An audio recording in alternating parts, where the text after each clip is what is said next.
Well, it's the 4th season in a row that I have been down here in Arizona, somewhat focused on Coues, whitetails, but it's not just Coues deer that I'm chasing. I got a Javelina tag, archery Javelina. We have 2 camera guys, Michael and Dale, who have archery Javelina tags. I've got my 20 gauge because there are jackrabbits, and there are cottontails, and there are quail. There's just so much to do and so much land to do it on. We're always applying in Arizona for elk and antelope and bighorn sheep and all the other species. And it just makes sense for us that if we've already made that investment, let's come down, let's buy the over-the-counter deer tag, or let's apply for one of the archery Javelina tags. And since we made that investment, it just seems like, you know what? Coming down here and having all this fun is probably a way to get even a greater return on that investment.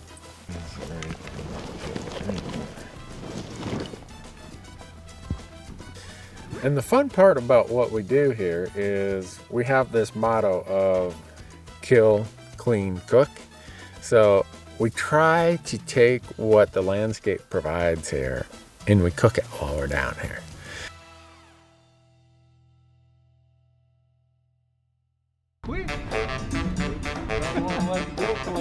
We always have a rotation of folks here who are experts in their field. And you'll see Wade, an old college buddy of mine. You'll see Jonathan, the guy he's just a fantastic small game chef. Well, wild game chef, I should say. Jim Heffelfinger.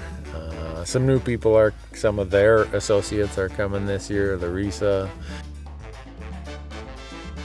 And then we have our friends from the hunting public. I think this year there's 5 of them. 2 of them have deer tags. I have a deer tag. So in our camp, we've got 3 deer tags and 3 Javelina tags. It's just a fun camp. It's only in its 4th year, but I think it's a tradition that's probably gonna be part of what I do forever.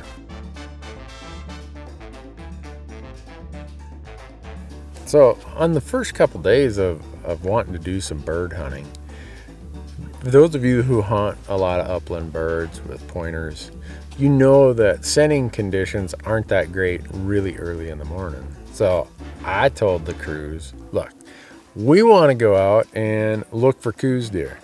And even if we're not going to get a stock, at least we can be scouting so that we have a little bit figured out for the later parts of the hunt. And then we'll meet up 10, 11 o'clock in the morning once the sun has warmed up the ground and the scenting conditions are really good for quail hunting, and we'll go do some quail hunting. So the first day we came out, decided, you know what, let's go to a place we've hunted before, see what's going on out there, and we saw some deer. In fact, the first morning we saw a very, very nice buck, and I looked at the 3 camera guys and said, who's coming with? And Michael's like, I'll go. And we went on this stalk. So what I'm gonna do, I got a perpendicular wind. I'm gonna get as close as I possibly can. They're about 500 yards out there. And I'm gonna set up. They're in that little basin. There's 2 mature bucks, 1 really nice buck, a little young buck, and a group of does, and they're just rutting in there. I'm gonna get as close as I can without the wind messing me up and see if they just eventually come past. I think that's the buck. He's got his head behind a tree. He's looking our way.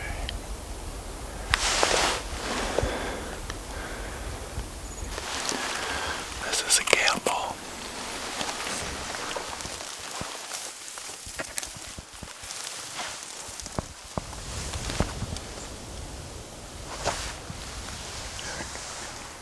It's a doe.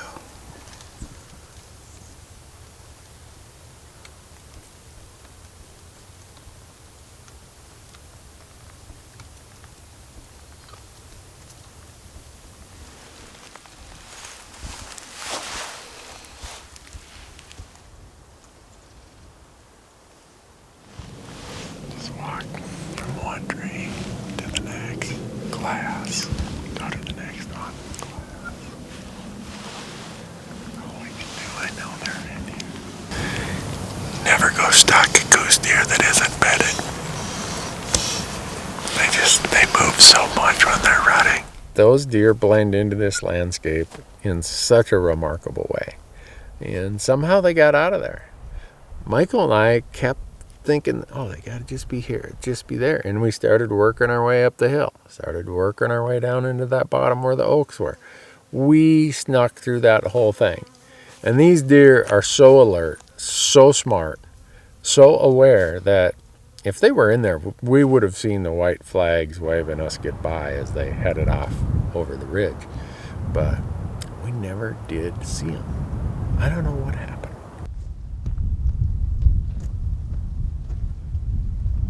So after that stalk didn't work out, we decided, all right, it's warm, let's go do some quail hunting.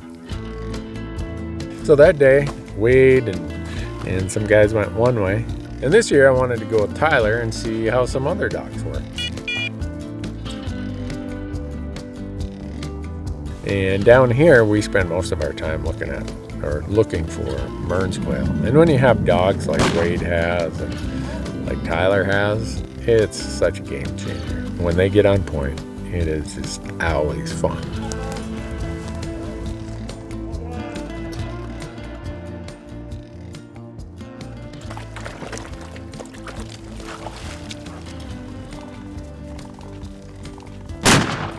I think we shot 3 or 4 quail in just a short period of time. So that first day we had the quail hunting in the bag, for lack of a better term.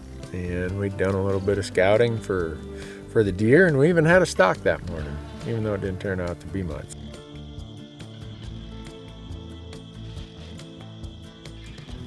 Well, the second day the plan was to do the same thing. The bird dog guys were going to come out, meet us between 10 and 11. My thought was, you know what, we're gonna go and we're gonna clean up on the quail. We're gonna mop the hillside with quail. Well, it didn't work out that way. The discussion the night before was, no, we should go over this way or we should go that way. And in the morning, when it was just us who were hunting deer, we're like, I wonder where they're really gonna go. Well, let's go back to the place we were yesterday.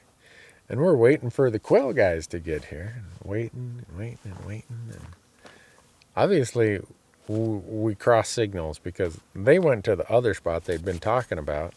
And they were waiting for us. We're waiting for them. And by the time it got to be mid-afternoon, it's like, well, this is too late.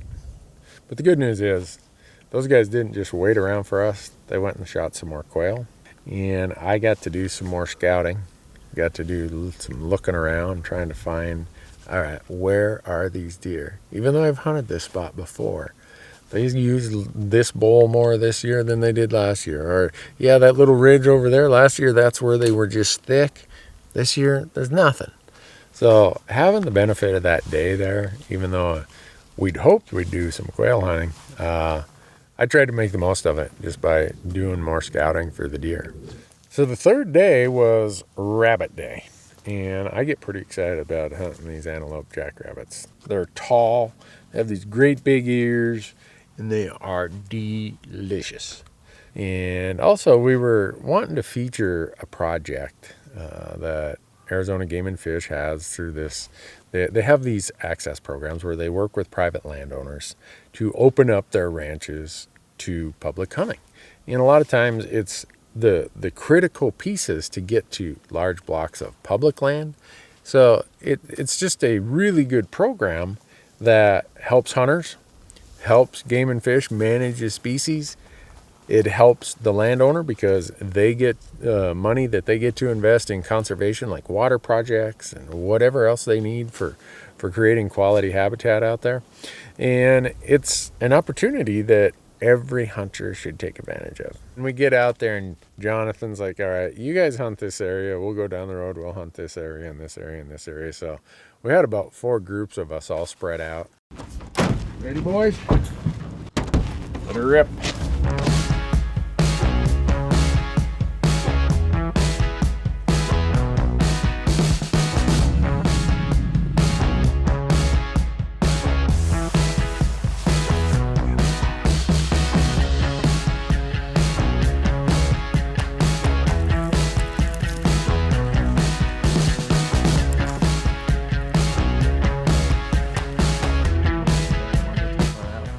we can do is keep hunting.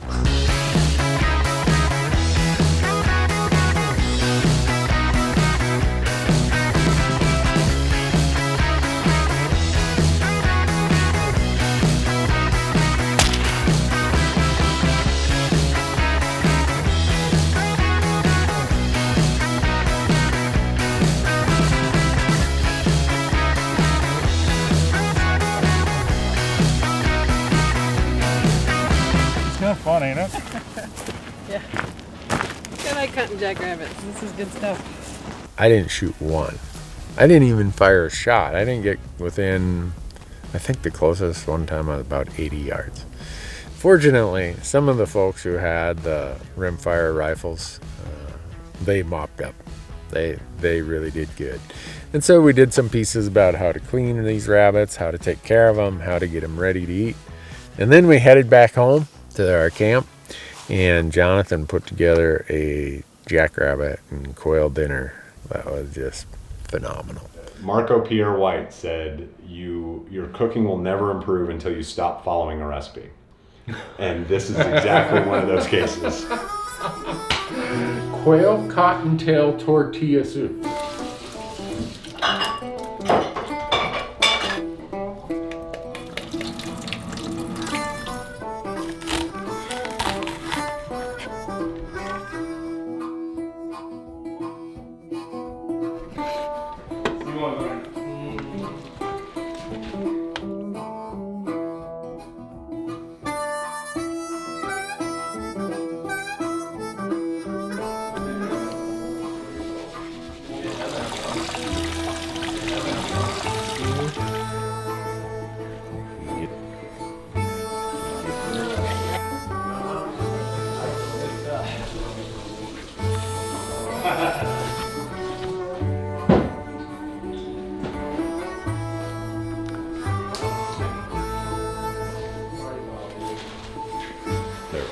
So each pot ended up with a single rabbit apiece, and then about 5 quail in each. We used the breasts as well as the leg meat in each. So hopefully it should be enough to feed a bunch of hungry folks here at the Randy Newberg Southern Arizona hunting camp. So we'll see what happens.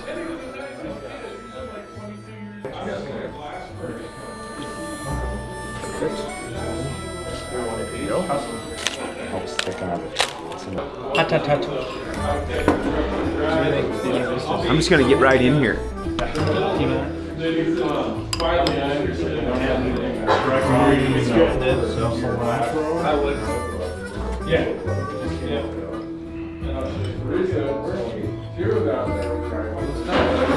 Me gusta.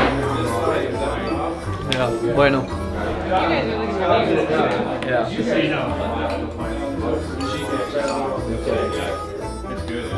Good on you. That John Odell guy, I tell you what, he is, in spite of all the rumors of him being not talented, I'm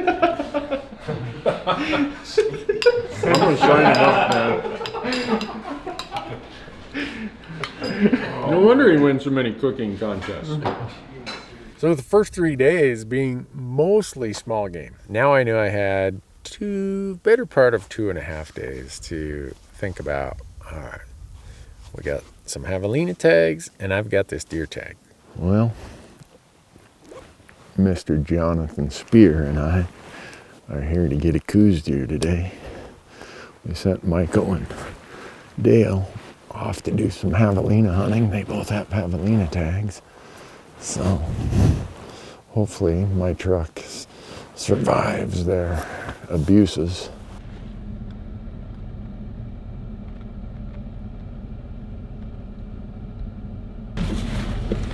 Thought I saw a black dot moving, but it's just another black dot, a JLO, Javelina-like object.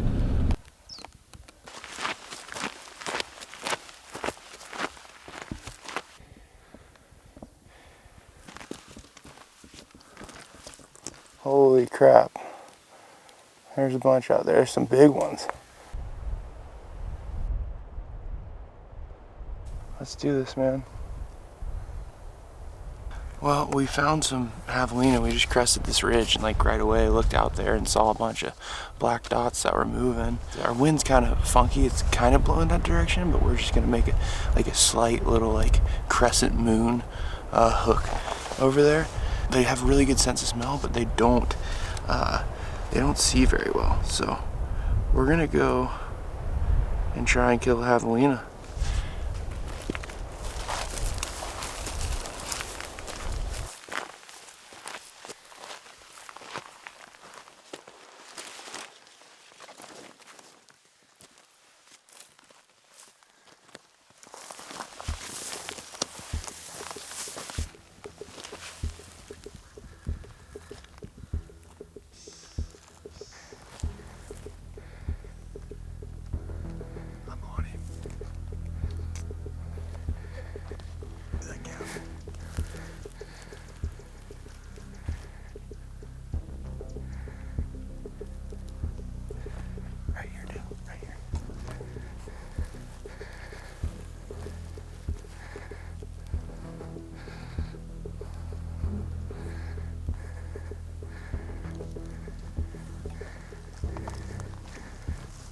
Where?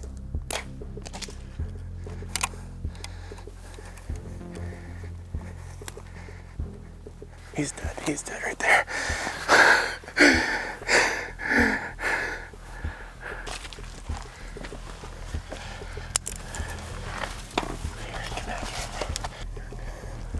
Just to the right of that, or to the left of that big cactus.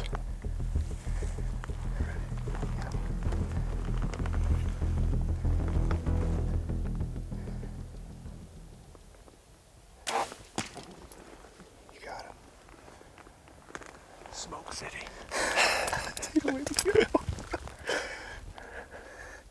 Yeah, he's dead right there. Double. We just had to do it differently, right? Way to go. Dude, I stroked him. Yeah, you did. Like, that's the exit one. Yeah, congrats, buddy. Thanks, dude. That was sick. Let's go find yours We now. just doubled. We doubled, like, standing in the same spot. We didn't move by, like, 10 yards. Oh, you got a big one. Yeah, it's pretty big.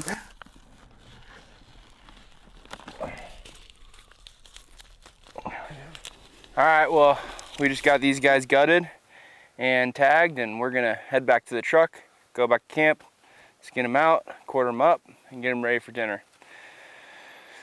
While those guys were out there shooting these javelina, I had made this plan that I'm gonna go to this spot where in the past I've watched deer cross this tight canyon time after time after time. And I thought, you know what, since I'm really struggling with the spot and stock part, I'm gonna see if I can go sit in that tight spot in that canyon, and maybe, just maybe, a deer will come by.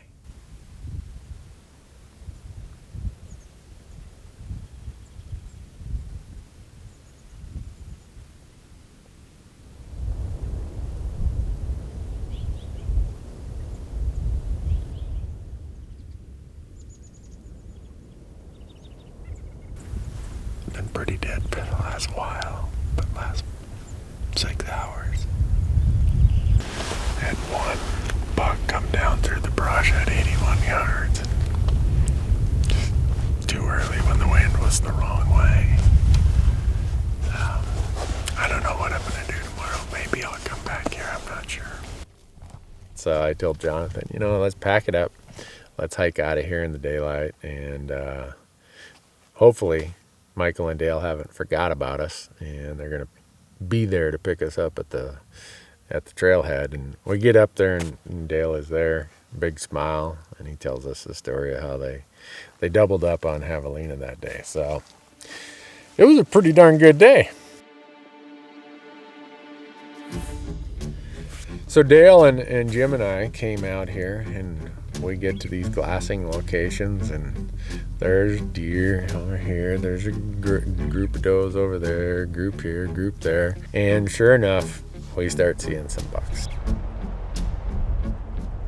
We saw a buck with I don't know what happened to his leg, but he wasn't doing well. He's really a heavy buck, 3 full points and then eye guards. And I was watching that buck. I'm thinking, yeah, that buck has a story to tell. And while we're glassing that buck, Jim looks down below and says, Randy, didn't you say you had a javelina tag? I'm like, yeah, but they'd have to be really close before I'm going to go on a stalk and disrupt this deer hunt. Jim said, well, those ones down there look pretty close. We're sitting here glassing for deer way out there, and a group of javelina came right underneath us here at about 120 yards. And I do have a javelina tag.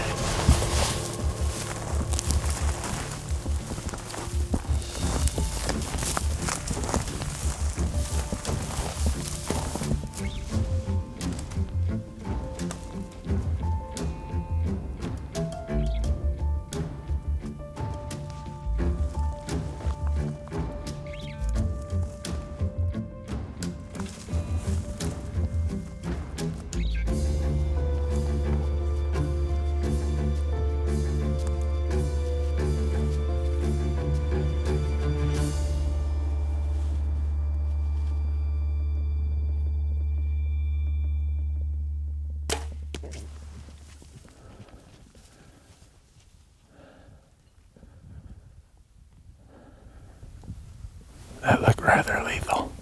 Lay down.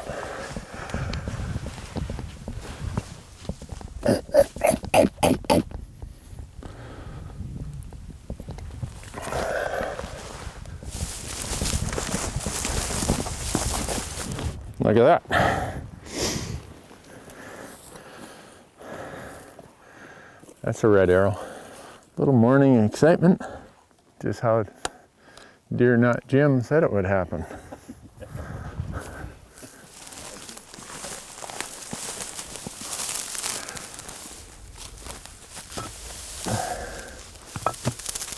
Definitely an adult, definitely over 2. Put that probably in like the 3 to 4 range. We have age categories of 2 to 3 years old or 4 to 6. And that looks like it's kind of in between, like a 3 to 4. Well, folks, a deer hunt interrupted by a javelina. This is why you come to Arizona with one of each in your pocket when you're archery hunting. And I'm pretty excited because I just got a javelina and I made what I thought was a pretty darn good stock and a pretty darn good shot. But in the back of my head, I'm thinking, you know what? That buck with the bum leg, that really nice buck, he's just out there a little ways, and I got to clean this javelina. I bet you by the time I get done doing this, he's going to have his fill of human activity, and he's probably going to move off, but oh well. And I'd forgot to bring a cooler out with me, and so I thought, well, I better run that back to camp, and I did, and we got it all taken care of, got it on ice, and then we came back out here. And when we came back out here, we didn't see much for deer that evening. I don't know if I just had all the activity of us being down there with that javelina had scared things off, but what we saw was not much. There were some does moving here and there and some groups of stuff. I did see a small buck, 2 on the main beam and some eye guards. And he had a little, we call them Sonoran dick-dicks. They're 1.5-year-old bucks that only have antlers about as big as your pinky. Those 2 were out there, and they just were hauling it. They weren't slowing down at all, so that didn't give me an opportunity. Because trust me, as hard as I've hunted these deer with a bow, a Sonoran dick-dick with antlers that long, he's fair game to me.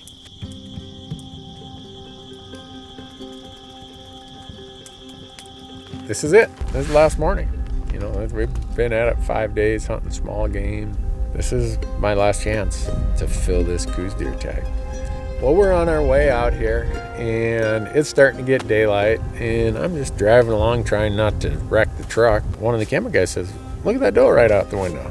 So I stop and look, and there's a doe out my window about 20 yards, and then someone says, look at that big buck with her. There's a buck just over the lip down below. I'm like, oh my goodness. As we're driving in, we saw a buck pushing a doe over in the drainage there, so we drove down off the ridge here to go make a stalk. I have no idea where he really is.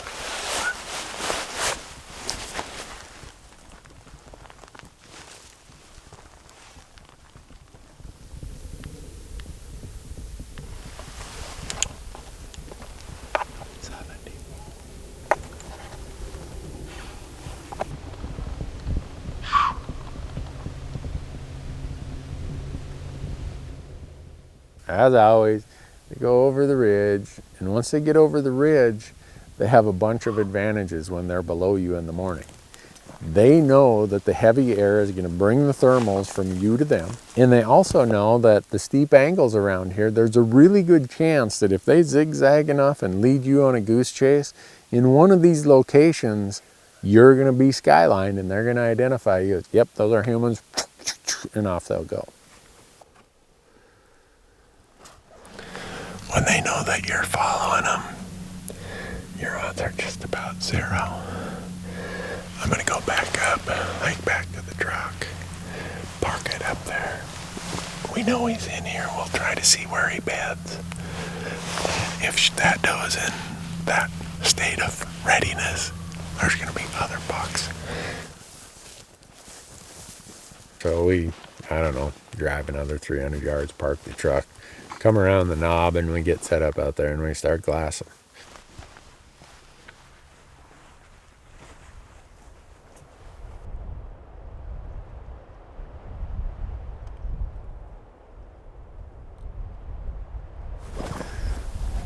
Out on this bench where we saw the hobbled buck yesterday, there's a buck chasing does. My goal is to come around this way and get close and see if he'll run them past us. So I gotta hustle. I'm gonna leave my pack here, guys. Yeah, get your horse. Ready?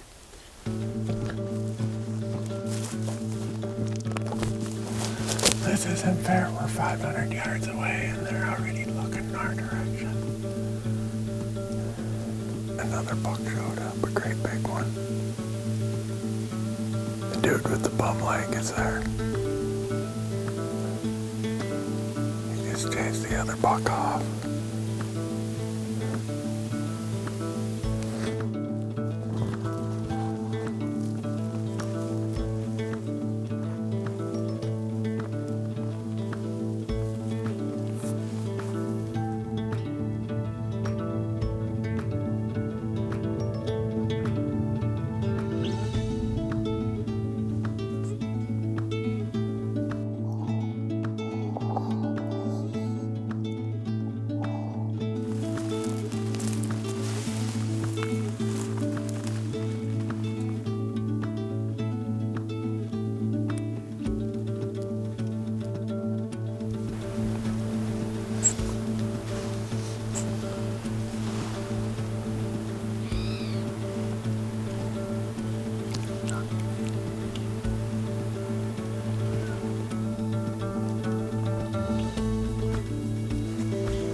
We've been standing here for 3 hours. We had a doe and a fawn come right here at 30 yards. They got downwind of us, and they smelled us, and they went back. We've spent the last 2.5 days actually deer hunting, and feel like we're starting to get a pattern. But duty calls, and now we gotta leave. Leave with another goose deer tag in my pocket. I'm getting pretty good at that. We got another hunter over here. I think he was stalking in on the same deer that we were. We're gonna back out of here, and if he wants to stay here and go after him, he can, but unfortunately, we gotta go.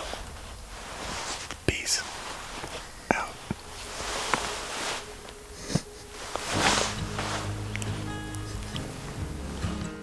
I wish I could tell you, oh yeah, every episode we got a deer to show you or whatever, we filled the tag, but that's not how it works. We show you what happens. And what happened here is happens very often in archery Coues deer hunting. The deer won. But when you talk about having a good time, sharing a camp that's now starting to become a bit of a tradition with a small group of your close friends, I won. I feel like I couldn't have done much else for this last week that would have been any more fun, any more rewarding than to be right here in southern Arizona doing what I love to do. Chasing these deer, enjoying all that the landscape has to offer, and eating some amazing meals prepared by some dear friends.